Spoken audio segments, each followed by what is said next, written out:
واصبر نفسك مع الذين يدعون ربهم بالغداوة والعشي يريدون وجهه. وما قال عليه الصلاة والسلام أنس بن مالك رضي الله عنه إذا مررتم برياض الجنة فارتعوا. قالوا يا رسول الله وما رياض الجنة؟ قال هلاك الذكر. وعن أيضا رضي الله عنه مرفوعا إن الله سيارة من الملائكة يجلبون هلاك الذكر فإذا توافوا عليهم حقوا بهم. Alhamdulillah, segala puja dan pujian kita aturkan kembali kepada Allah Subhanahu wa taala. Semoga salawat serta salam kita tercurahkan kepada pemimpin kita dunia wal akhirat, yang mana berkah beliau, berkah agama Islam, kita terdidik dalam suatu acara yang insyaallah dari Allah Subhanahu wa taala. Salawat serta salam kita aturkan kepada baginda Nabi Muhammad sallallahu alaihi wasallam, kepada keluarganya dan para sahabatnya, yang insyaallah mudah-mudahan kita kelak di yaumul kiamat nanti mendapatkan salat ijma' dari Habibuna Maulana Muhammad sallallahu alaihi wasallam. Hadirin hadirat yang berbahagia, ini malam kita diundang daripada Dewan DKM Mushola Al-Akhyar, yang mana ini malam pembukaan awal. Maka alhamdulillah, walaupun awal ini alhamdulillah banyak hadir. Mudah-mudahan kita selalu diistiqamahkan dalam perjuangan baginda Nabi Muhammad, dan mudah-mudahan kita selalu diistiqamahkan dalam setiap hal yang wajib ataupun yang sunnah demi meraih kebahagiaan dunia wal akhirat. Amin ya rabbal alamin. Yang mana Al-Fakir enggak panjang kalam daripada awal pembukaan ini, supaya membikin kita semangat, membikin kita supaya terdidik dalam suatu acara, yang mana acara ini bukan acara biasa. Acara ini yang terdengar oleh para malaikatnya Allah, sehingga para malaikatnya Allah Subhanahu wa taala ketika kita mengucap subhanallah, beliau mengucapkan subhanallah.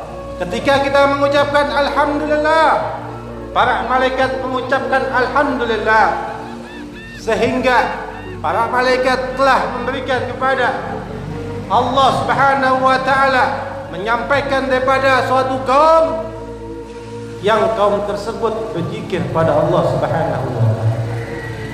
Maka untung kita ini malam tempat yang paling mulia di sini doang di Tambora, betul?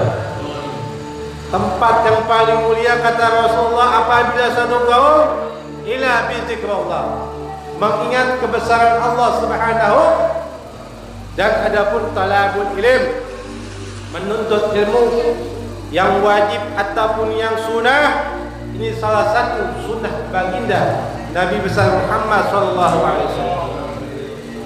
Saudara, banyak keluh kesah kita dalam menjalankan dakwah Nabi Muhammad.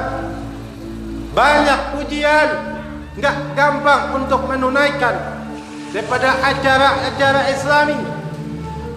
Belumlah para ulama kita, para masjid kita, musolah kita telah kedatang suatu fenomena yang mana jarang sekali dari zaman kita punya kakek itu enggak ada yang namanya corona, betul? Cuman tahun itu doang corona, masya Allah. Mudah-mudahan ada hikmahnya buat kita. Mudah-mudahan Allah Subhanahu wa taala selalu senantiasa memberikan kita sehat wal afiat, dijaga rumah tangga kita, dijauhkan dari wabah bala corona di dunia ini. Amin ya rabbal alamin. Apa yang Allah katakan? Allah mengatakan dalam surat Al-Kahfi bahwasanya wasbir nafsaka. Banyak ujian. Dalam ujian ini kita disuruh oleh Allah Subhanahu wa taala wasbir, bersabarlah kalian. Di mana? Di pintunya Allah Subhanahu wa taala. Bagaimana caranya? Selalu engkau mengucap kalimat Allah. Teruskan diri kalian untuk mengucapkan zikrullah, bersalawat kepada Rasulullah. Itulah tanda engkau di pintunya Allah Subhanahu wa taala. Wasbir nafsak, bersabarlah kalian ma'alladzina yad'una, bersama orang-orang yang selalu berdoa kepada Allah Subhanahu wa taala, yang takut kepada Allah Subhanahu wa taala. Siapa mereka? Al-ulama warasatul anbiya. Ulama pewaris daripada anbiya. Para nabi tidak meninggalkan harta, para nabi tidak meninggalkan jabatan, para nabi tidak meninggalkan apapun kecuali para anbiya meninggalkan ilmu yang manfaat. Betul? Maka jangan jauhin ulama. Betul? Kita ngaji dimanapun tepat kalau itu memang pengajian yang dari Allah Subhanahu wa taala, yang sampai kepada telaganya Nabi Muhammad SAW. Kalau bukan kita siapa? Kalau bukan kita siapa lagi yang mengagungkan kalimat Allah Subhanahu wa taala? Kalau kita bukan lagi kita, siapa yang mensiarkan tempat musola kita, masjid kita, syiar baginda Nabi Muhammad sallallahu alaihi wasallam. Yad'una rabbahum, yaitu para ulama yang takut kepada Allah Subhanahu wa taala, bil gadawati wal asyi yirda wa zahah, yang selalu senantiasa dari pagi sampai sore sampai malam, ketemu pagi lagi, yang diingat hanya Allah. Ulama yang khauf, yang takut kepada Allah Subhanahu wa taala. Ulama kita sekarang banyak yang dizolimi, betul? Ulama kita banyak yang dikriminalisasi, betul? Yang banyak mengeluarkan hak itu hak, yang batil itu batil. Kenapa mesti dizolimi oleh pemerintah kita? Na'udzubillah min. Ini gimana nggak mau balas? Ulama yang benar dizolimi, ya, ulama yang salah didukung, betul? Nah, ini Abu Janda yang zalim ini nggak ditangkap. Gimana itu? Kita punya guru Habib Bahar ditangkap. Al-Habib Muhammad Rizik bin Husain Shihab diasingkan. Beliau mereka ulama-ulama yang mengenal Rasulullah, yang mengikuti mata rantai darah Aslam Rasul. Kenapa mesti dijauhi? Ada apa dengan negara ini?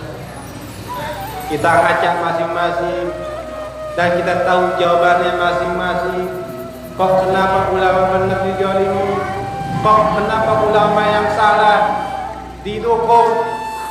Ini kehidupan akhir zaman. Ini kehidupan yang akan diganti dengan uang. Yaitu ulama-ulama yang diganti dengan uang, dengan duit. Ikuti politik, betul? Ngambil jabatan, betul? Kayak kita sebagai umat Nabi Muhammad, deketin para ulama-ulama kita, para kiai-kiai kita, para asatid kita. Kenapa? Berkat beliau kita bisa mengenal Allah. Berkat beliau kita bisa mengenal Nabi Muhammad sallallahu alaihi wasallam. Sampai dalam hadis Rasulullah mengatakan, daripada hadis yang diriwayatkan daripada Ibnu Majah, beliau mengatakan, wa an Abdullah bin Umar radhiyallahu anhu, inna Rasulullah sallallahu alaihi wasallam, dari Abdullah bin Umar bahwasanya Rasul sallallahu alaihi wasallam dakhala masjid fara'al majlisin, ketika sang Nabi memasuki masjid, Maka Nabi melihat ada 3 perkumpulan, ahadun majalisin, satu majlis, dan orang tersebut ketika datang di majlis tersebut dia ini takut kepada Allah Subhanahu wa taala. Duduknya paling depan karena takut kepada Allah. Wal akhiru bi ta'allum fiqi wa ya'lamun. Dan ada lagi orang yang takut kedua ini karena dia malu kepada Allah Subhanahu wa taala. Mau ke depan malu sama Habib, malu sama orang tua duduknya paling belakang, ada 3 bagian, ada duduk paling depan, ada duduk paling tengah-tengah, yang tengah-tengah malu. Kalau yang pertama takut kepada Allah Subhanahu wa taala, yang ketiga itu yang enggak dipandang oleh Allah Subhanahu wa taala, dia meninggalkan majelis. Na'udzubillah min dzalik. Jangan sampai kita jadi orang yang yang menjauhkan daripada majlis taklim, yang enggak mau melihat taman-taman surganya Allah Subhanahu wa